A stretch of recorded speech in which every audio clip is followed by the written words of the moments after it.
Welcome back to the channel. In this video, we're going to be walking through the files in the code base necessary to deploy our AWS Flask app with Celery to AWS. Now, the reason I'm doing this video just on the code base and the files instead of also running the local version of this app as we did in the previous video series with microservices is just because there's so many files to go through. I don't even mean that to be daunting to you, to think, oh, this is overwhelming, just that there's a lot of different configurations we have to do now. We have to configure nginx, we have to configure Celery, the Flask app, everything else that we didn't really have to do in the microservices app because we just weren't using those components. So that's why I wanted to dedicate a whole separate video just to the code base. Now, if you want to skip this video and go straight ahead to get it working, by all means, skip this video. You can reference back to anything you don't understand in the next few videos in this series in this video because I'll have timestamps so you can easily reference back. If you want to watch this video and understand every piece of the code base, you can do that as well. Whatever you want, I don't really care. But yeah, do whatever you want. Anyway, let's get into the video. First thing you want to do is clone the repo, just like every other one. Git clone, open up your favorite terminal, and we're just going to run git clone paste. There we go. Once you have a clone, open up your favorite code editor. I'm going to use Visual Studio Code. Use whatever you want. Before we get started though, real quick, help me out a lot by doing a few simple things. Subscribe to the channel, liking this video, commenting below. You can also share the video on any socials you use like LinkedIn, Reddit, etc. You can sponsor me right here on GitHub Sponsors, one-time recurring, whatever you want, and also on Patreon, one-time recurring. Help me out a lot, really appreciate it. With that being said, let's get into the actual code.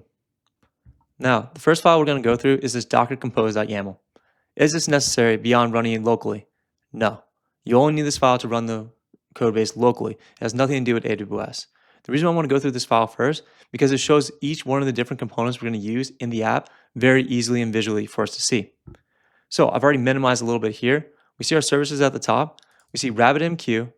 Alternatively, we can use Redis instead. I'm going to show you using RabbitMQ and Redis alternatively in AWS and running locally so you can pick and choose which one you want to use for your app, for your requirements, because I'm sure everyone's going to have their own different thing. We'll have a Celery worker. This one actually runs the Celery. Celery Flower, this is the admin dashboard for Celery, so we see all the tasks running. Celery Beat, which we use to schedule the Celery task if we want to make that a part of our application. The Flask app itself, self-explanatory. And nginx. This would be the entry point for our Flask app and our Celery Flower dashboard for our application both locally and AWS. We're not going to go to localhost 5000. We're not going to go to AWS and go to port 5000. We're going to go directly to the nginx application entry point, which is going to be on port 80. So we just go to localhost. We just go to the DNS name for the app on AWS. We don't have to do the ports. So with that being said, let's actually go through each one of these real quick so we can understand how each one of them work. First is going to be RabbitMQ. Let's expand it. The image is going to come straight from the Docker Hub. It's public. We're not doing anything with this. We're exposing port 5672. This is the default port for RabbitMQ. The networks is my network, which down below is the one that's going to be shared by every single service here. They're all going to use the same network so they can all communicate with each other. Going back up, container name, RabbitMQ, and restart. Always just, if the container fails, we're always going to restart it. These are going to be very similar configurations for every one of the services. I'm going to point out the differences going forward. Next, we have Redis. Now, if we want to use Redis instead, we would just uncomment this, comment out this, and we see the container name here is Redis. Now, what we'd have to do is we have to do Control F for RabbitMQ. We just have to update these dependencies right here. So instead of depending on RabbitMQ, we depend on Redis, and so on. I'm not going to do that here because, again, this is just an explanatory video, but in the next section, that's what we're going to have to do. Now, Redis, image is Redis, again, public, just like RabbitMQ. Uses a different port, but this is the default one for Redis, 6379. Same network, different container name, restart always, same thing. Let's just uncomment this. Great, so now we're back to scratch. Going on, the Celery worker, right here we have the context, right here, the Dockerfile is going to be the Dockerfile in our root directory. That's why we have the context as the root directory as well. This Dockerfile is going to be shared with the Flask app, so we have to build multiple Docker images. We'll see why that doesn't really matter in the next video. Here's our long command to actually run it. Python m Celery. This is the standard command to run a Celery app. -a, we're specifying the application to load. it's going to contain our project folder and the Celery app. Go to the code base right now. Here's project. And here's Celery app right here. That's why we're specifying that right there. Going back, worker starts a worker process. We can actually run Celery. Dash queue, we specify which queues to listen to. This isn't really required because Celery is the default queue. I'm adding it here in case you want to change it in your own video. Log level info, pool G event. So we're going to use execution pool to use for running task. And the UID set to my user, which matches the Dockerfile specification. Real quick, go to the Dockerfile. We're specifying user add my user, same one. This isn't required, but you will get a lot of warnings when you start the Celery worker if you don't specify this. That's why I specified it here. And it's also good practice. Going on, environment file, your.env. Again, the root directory, it's going to come from right here. You're going to specify all the values here yourself. We're not going to go through that just yet. We'll come back in a second. Depends on RabbitMQ. The depends on just means that RabbitMQ, the container, needs to start up before this one starts, because Celery worker is going to use RabbitMQ as the message broker. The message broker is a dependency of the Celery worker. That's why we have it as a dependency here. Network, same as always. Container name, Celery worker, restart always. Great. I comment this out right here, but if you want to allow debugging with PDB, you can uncomment these if you want.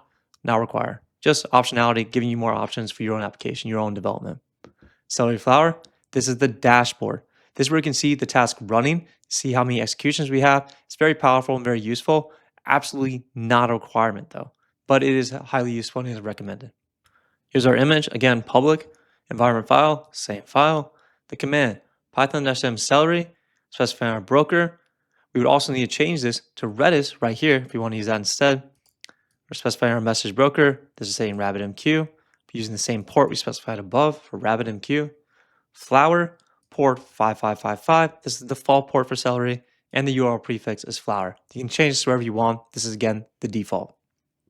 We're exposing port 5555, same as right here. Depends on RabbitMQ, depends on the Celery worker, because Celery Flower is a dashboard for the Celery worker. Obviously, you'd want it to be running after the Celery worker. Networks, my network, container name, restart always. Great, same as always. Moving on, next we have Celery Beat. Again, just like Celery Flower, not a requirement. What is Celery Beat used for? It's used to schedule tasks with Celery worker. Now, if you're not trying to schedule anything on a recurring schedule, you don't need to use this. But I'm including as much as I can here so everybody can pick and choose what they want and what they need for their application. Same context, same Dockerfile as the Flask app and the Celery worker app. Command, python-m Celery -a is all the same as the Celery worker, but we're just adding this beat here and log level info. Great. Environment file, same one. Depends on RabbitMQ and the Celery worker, same as Celery Flower. Networks, container name, restarts. Great. Going on, Flask app. This is just the Python app, obviously. Dockerfile. Command, we're using gunicorn here. This is a simpler version if you want to do python-m. Gunicorn is more preferred, recommended, definitely for production. You don't want to use the default web hosting server provided by Flask. You want to use something like gunicorn. That's why I'm specifying that here. 000, port 5000. Because we're exposing port 5000, Flask runs on port 5000 by default. You can change this if you want. I'm going to keep 5000. Project.app, Flask app. Why is that? Because you go to here, project-app, project.app, excuse me, and it'll be our Flask app right here, which we specified right here as Flask app. If you name this differently right here, you want to name it differently in your Dockerfile as well. Going back, workers 5, that's just some arbitrary number I chose, and a timeout, 100,000. This is how much you want to wait to timeout. You're trying to load a web page. You want to make this shorter or longer, your choice, not a big deal. And we're just exposing port 5000.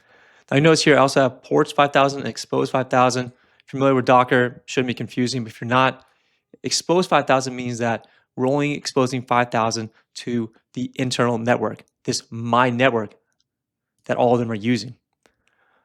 Ports 5000 and 5000 exposes it to the host, so the host could access the application on port 5000. The reason we're not doing any of that is because we're using nginx as our entry point to our application. We're not going to have anything exposed to the end client, the host in this case, except port 80 with nginx. That's why we're doing expose every time here. Moving on, we list volumes set to app. This allows you to modify the code while you're in development. Not a requirement, just a nice to have here. So you can ignore this, but nice to have. Environment file, same as always, depends on RabbitMQ, Celery worker, same as always, networks, container name, restarts, and this commented out debugging option if you want it. Great. Nginx. It's probably the most complex one of the whole services. Right here, we're not using images from Docker Hub. We're using our own special Dockerfile nginx. You can just use the nginx Docker Hub container if you wanted to, but we're doing a little extra with this. We're adding a few configurations. That's why we're own specialized Dockerfile nginx right here. We're just going to go through it in a second. Ports 8080. We're not doing expose. Remember before, up here with the Flask app, we do expose. We don't do ports. Going back to nginx, we do ports because nginx is the only service we're exposing to the end client, the host, on port 80. So the client can access the application on port 80 with the port 80 on the internal application that's running. So depends on right here, all these guys, networks, container name, restarts, same as always. Great. So we have a good understanding of all different services we have. We have Redis or RabbitMQ, whichever one you want for the message broker. We have Celery worker, we have Celery beat, we have Celery flower, we have Flask, and we have nginx. Go up to the top real quick. Let's minimize everything so we can see a little better. RabbitMQ, Celery worker, Celery flower, Celery beat, Flask app, nginx. Great. That's everything. And again, Redis or RabbitMQ. You choose which one you want. Okay, going on. Let's look at the Docker file. So this is the Docker file that's going to be used by Flask, by Celery worker, and by Celery beat. Okay, so we have three different services we're using this Docker file for.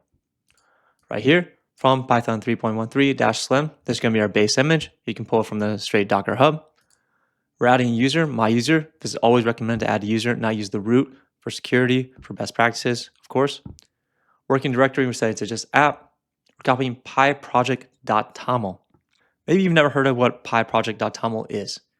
Well, I'm pretty sure you've heard of requirements.txt if you use Python. This is a little advanced, and I debated even using this in this video, but because it's becoming so much more widespread, I really did want to include it here. This is an alternative to using requirements.txt, and it is recommended. pyproject.toml allows you to specify a lot of different things. Here's our pyproject.toml. Specify this build system, project information. The big part we're going to use right here is this dependencies list. So this is just as like a requirements.txt. So if you have a requirements.txt, you can just paste each one of these with a common separated list right here in your pyproject.toml. Go back to the Docker file, we copy that. First, we upgrade pip. We install wheel and uv. This is the project installer we're going to use instead of pip to install the dependencies. And we run that uv pip install -r pyproject.toml, just like we would have used requirements.txt -system -no cache directory. Then we add the rest of the files, and then we set the user to my user, and we change the mod to 755 for app. Great.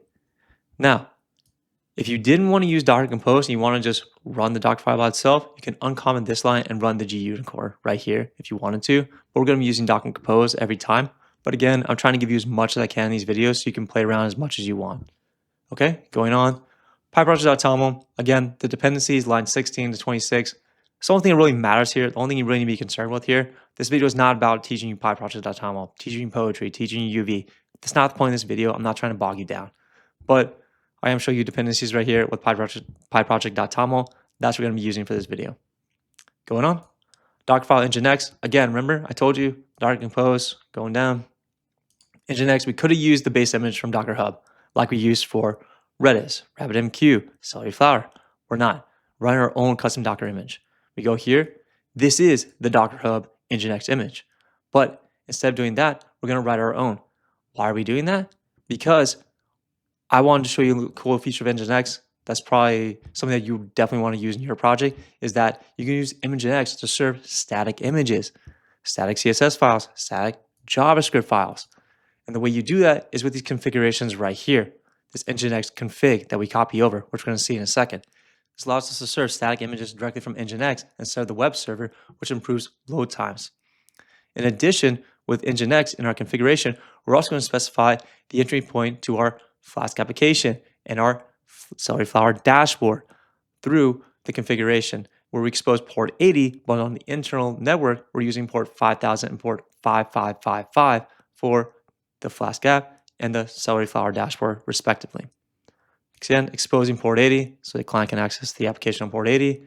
And then we just run it right here, nginx-g daemon off, or daemon, however you pronounce that, who knows. Anyway, nginx. Okay, that was the Dockerfile for nginx. Again, here's nginx latest, and we're copying over the nginx config to this directory right here, which replaces the existing one. Now, for the nginx config file right here that we're copying over, there's a lot that goes on here. Now, when I was first learning nginx, I saw this file. I was like, I'm not even going to learn this, dude. This is too much. This is not anything I know. It's not readable. There's a bunch of just junk in here. I get that. I was there. But honestly, it is very straightforward. Yes, the syntax is very weird. Yes, what is an xreal IP? Who even knows what this is, right? The nice part is you don't even need this stuff. You don't even need this stuff. When you boil it down, it's really just these 3 lines, this line, these 2 lines, and this stuff is just serving the static files, which you don't even need either. So it's less than 10 lines that you need to understand. Everything else here is just best practice and to help you understand things a little better. So with that being said, focus on those 10 lines. The rest of it, you can kind of be like, oh, I get this. Maybe I don't. Who cares? Doesn't matter. Try to understand it, but if you can't, don't let it bog you down. Keep going with this video. I promise it will make sense, and it's really not even that important unless you really want to get more production ready. Okay, we have the big spiel up here. You can read it if you want. Going on, events, worker connections, 1024, max number of simultaneous connections opened by a worker process. Great. Server, listen on port 80. What is port 80? It's the port we expose right here. And docker-compose is the port we expose right here. We're just keeping that consistent, port 80. It must be the same between them all. Location at the root directory. What are we directing traffic to? Our Flask app running on port 5000. Where does 5000 come from? Our Dockerfile Flask app. Exposing port 5000 has to be the same. Flask app, port 5000. Great. Now, if you want to use localhost, then you would have to run it right here, which we're going to see when we're running on ECS. When we're running locally, then we're just going to use this right here. These 3 lines are all nice to have. They're best practice, but they're not required. Same with right here. What do these do? These just allow you to retrieve information about the client's request in more detailed manner rather than overriding the IP. You have access to the client information that's initiating these connections, which can be very helpful in analytics, tracking, etc., but it's absolutely not required. So you make your choice if you want to read this a little better, understand it more, or do you want to just ignore it for now. Going on, now we have location flower. Before we had the root directory, now we're at flower. What do we want to serve when we try to access application on subdirectory flower? We're going to load the Celery Flower app on port 5555. Where's that coming from? Docker-compose, Celery Flower, expose 5555. Must be the same. And we're just loading the Celery Flower app. Again, if we're running on ECS, we're going to use this instead. Or because we're starting with running it locally, we're going to keep this as is. Same as before. Read through it, understand it more if you want. If you don't, no big deal. Now, this is a cool little feature I want to include. Nice to have, not required. You can actually load the static files, the CSS, the JavaScript, etc., the images, from Nginx, using Nginx, rather than from the web server. This decreases load times, improves the performance of your website, highly recommended, but definitely not required. Now, I'm not going to go through exactly how we're going to see this, but I will do it in the next video when we're actually running it so we can see it in the developer tools in the web console. We'll do that later. Next file is this env file. This is where you're going to specify all of your environment variables. A lot of them are predefined that you don't really need to change, but you absolutely can if you want. Flask config production, leave it as is. You can make development if you want. Flask app path, project app.py. Again, we go back to the code. We're in the project directory. Here's this app.py. That's where we're pulling that from there. Now, if you want to change your project structure, which you probably will if you're writing your own, then you want to change this here. Flask secret key. You can generate a different one if you want, however you want. The Celery broker URL. This is for running RabbitMQ. This is for running Redis. But this is also for running on Fargate using this localhost. Running it using Docker compose. Locally, we're going to use RabbitMQ. This is the RabbitMQ one, and this is the Redis one. They're the same here, but I want to include them both just to make it easier to see the differentiation. Task will expire 3,600 seconds. The mail server, because this application, we're going to demonstrate Celery functionality. One of those functionalities is sending an email where we don't hang up the application. We send the email. We don't wait for a response to the email actually delivered. We send it, and then we say that the result will be delivered. You can check the progress yourself as an admin. Mail server, port, username, and you're going to have to set your password yourself. If you're using 2FA with your Google account, which you probably should be. If you're not, I'm surprised Google even lets you access your account. You have to generate a mail app password, which you're going to have to do here. We'll go through that in the next video. These are just for the CDK script, the Cloud Development Kit.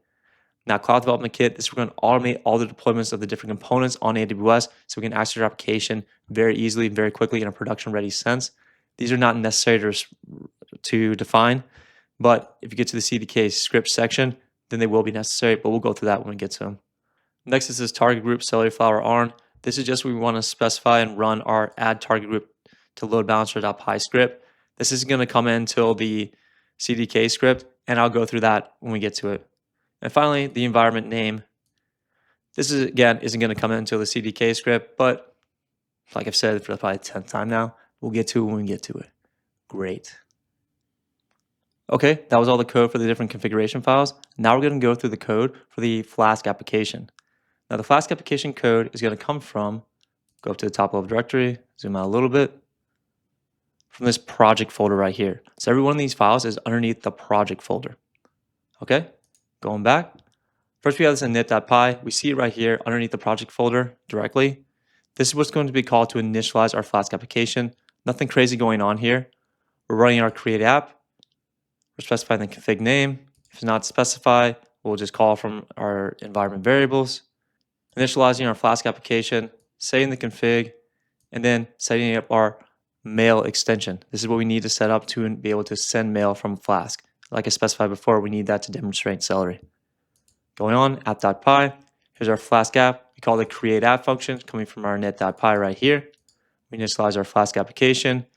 Going on, we have a simple hello route, just so hello world at the root directory.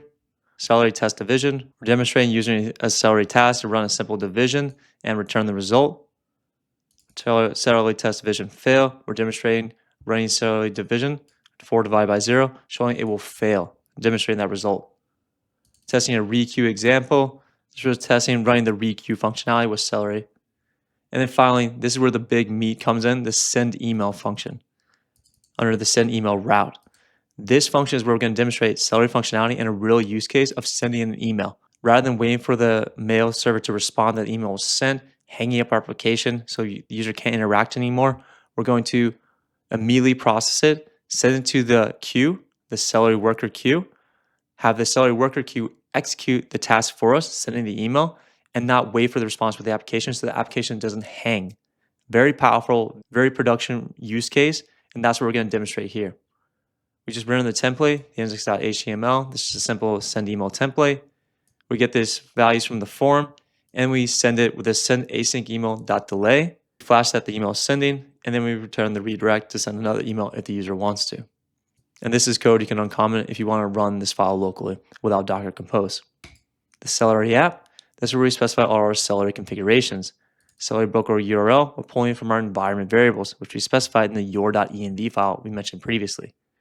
We say if Redis is in here, we're going to say the Celery backend equals the Celery broker URL, because this is how Redis works. It's going to be the same for both.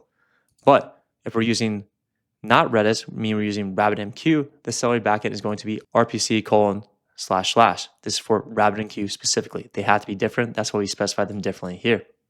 Then we actually initialize our Celery app. We're using project right here. Broker, this is where you can comment out if you want to run it locally, but we can just run it right here with the Celery broker URL, Celery result backend, which we specify up here, and then including project.task, where project.task is just right here underneath the project directory as well. Going on. Here, I left code here, but I didn't actually use it. It's the option to run with multiple queues with Celery. You can uncomment this and use this if you want to play around with it. I'll give you some starter code, but I'm not actually going to go through that here. Up to you. Next, Celery app config result expires, task result expires seconds. This is how long Celery will keep the task in the dashboard, in the Celery Flower dashboard, before you let them expire and get rid of them. So you can actually see the results, but you can make this longer or shorter if you want. Running tasks periodically with Celery beat, like I specified previously. Add every 10 seconds. It's just a simple task that adds a number every 10 seconds. And you can see the results in the Celery Flower dashboard. This just demonstrates the Celery beat functionality and give you some starter code so you can play around with this and modify it for your own use case. And we just set the time zone to UTC.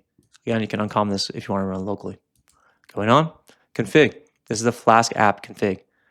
Remember right here, we're loading our configuration right here. And then config name. So the app.config from object. So this is the standard practice with Flask. Here's our base configuration. Testing is false. We set our secret key. We have to do this if we want to use the flask.flash, where we're using Flash. Go back to our app. Right here. This is where we're using Flash.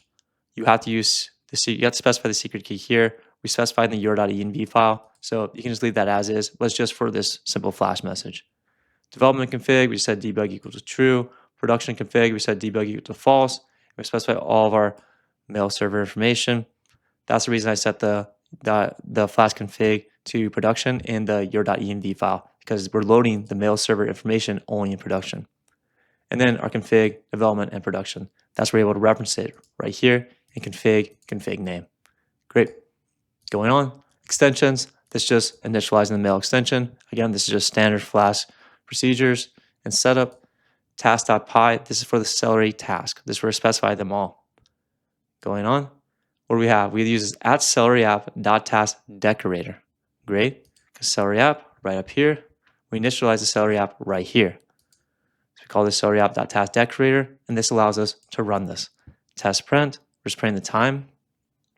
Add two numbers. Auto retry, zero division, max retries, all default retry delay. These are just different optionalities with Celery tasks that I demonstrated here to show you different optionalities you have with tasks. Maybe you can explore these more if you want. Division with no retry. This is a chained example. We can run multiple functions as chained together with Celery. Again, I'm just showing you examples. Nothing too crazy here. Subfunction 1, subfunction 2. These are just chained examples. Going on. This is a simple error handler with Celery. Going on, we have this task process notification. We read the description up here. Maybe it's reject because it's kind of random. We're saying random choice to 0, 1. Then we raise assertion error. Otherwise, we post this right here.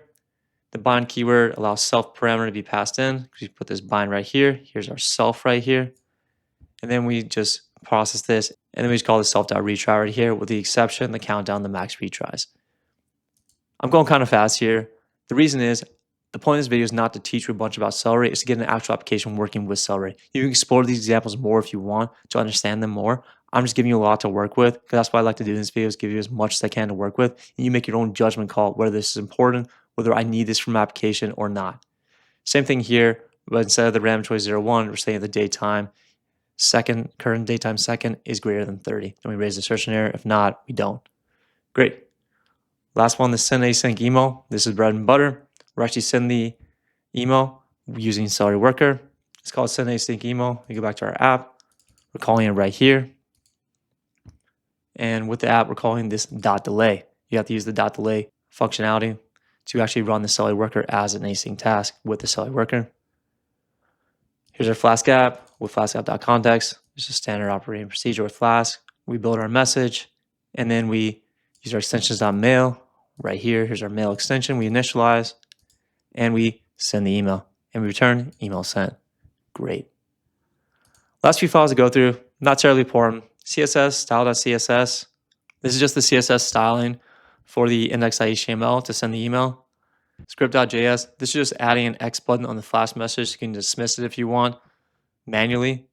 And finally, index.html. Again, this is just the email form to actually send the email with a few different things here. A form with the recipient, subject, message body, etc. And then the ability to flash the message that the email is sending. Again, this stuff isn't terribly important. The index, the script, the style, not terribly important. We're loading this index.html right here. So if you want to read through those files and understand them a little bit better, great. I wouldn't really recommend it, but up to you.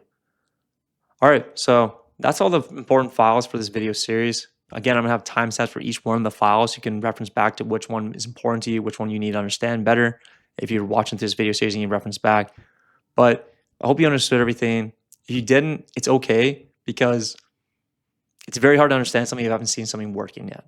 So I'm gonna have a working example, get it working in the next video. It's gonna be much shorter than this video. It's gonna be much more hands-on, putting fingers on the keyboard and building things rather than just listen to me talk for however long this video is gonna be, which already looks like it's gonna be over 20 minutes. So great. Anyway, hope you got a lot. Put any questions down below. Happy to answer, happy to help. And stay tuned for the next video because we're gonna get it working on our local machine. All right, see you then.